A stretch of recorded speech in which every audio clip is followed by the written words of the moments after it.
Welcome to Sunday School Fun. Follow me. Our fun today begins in Proverbs 2. That's right, Proverbs 2 in the Bible. Today we're going to have a story from Proverbs 2 and play some games. So first of all, I challenge you, yes you, to stand up when you hear me talk about an eye, an ear, or a heart, and then sit back down again.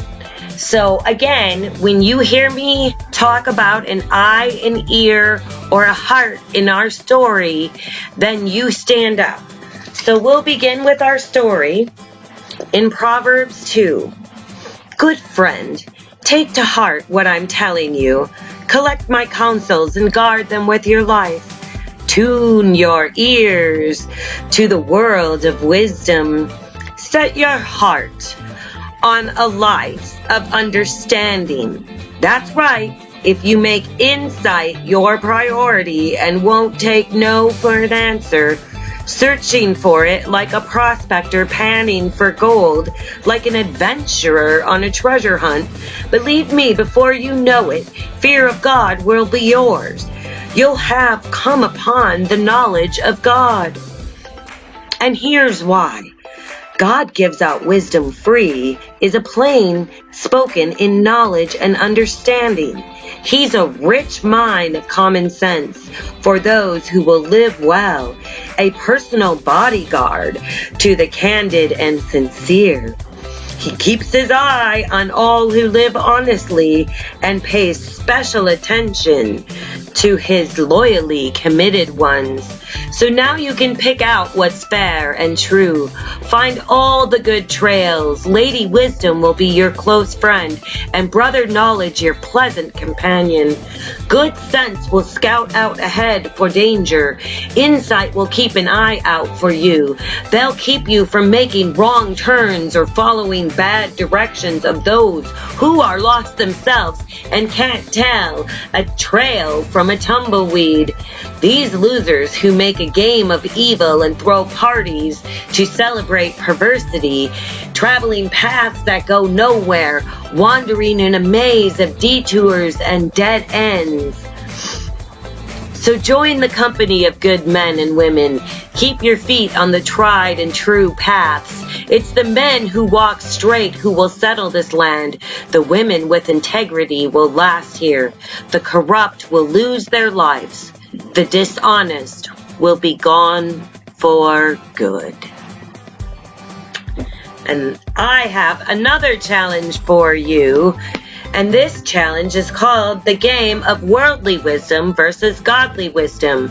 So what I need you to do is place a line down your room. You could make the line with a scarf or a belt or a piece of rope.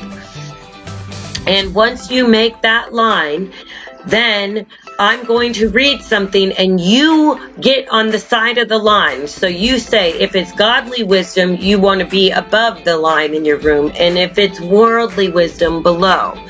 As I read these circumstances. So here we go. I'm reading the situation.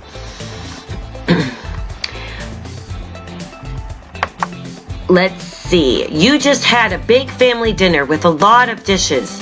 Your mom and dad worked hard to cook such a nice meal, and now they must clean it up. They were at work all day long and still haven't had a second to relax. You could help with the dishes, but you don't want to watch. You want to watch TV. You decide they are faster at washing the dishes anyway, and you deserve to be happy, right? So is that worldly wisdom or godly wisdom? Can you tell? You choose, get on the side. Let's see now. I have another situation to read to you. Your baby brother or sister is sick, and your mom and dad need to take them to the doctor, but you were supposed to go to a sleepover at your best friend's house. You could be upset and throw a fit because you have to miss it, but you know that your baby brother is important. and you go with your parents to the doctor without any complaints, helping any way you can. Is that worldly wisdom or godly wisdom? You say. So we have all of these different times in life where we have to make choices like that between godly wisdom and worldly wisdom. Now we're going to say our focus verse. And you say it with me if you can. So join the company of good men and women. So join the company of good men and women. Keep your feet on the tried and true path. Again, keep your feet on the tried and true paths.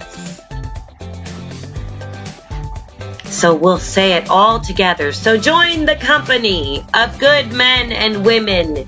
Keep your feet on the tried and true paths. Yes, my friends, I hope you keep your feet on the tried and true paths of wisdom and understanding and knowledge. So you join the company of good men and women. Keep your feet on the tried and true paths. I hope you have a good week, and remember that God loves you, and so does Jesus. And God gave us the Bible to guide us. And I'm glad that you came and had some Bible fun to hear what God has to say. I pray for all of you in Jesus' name.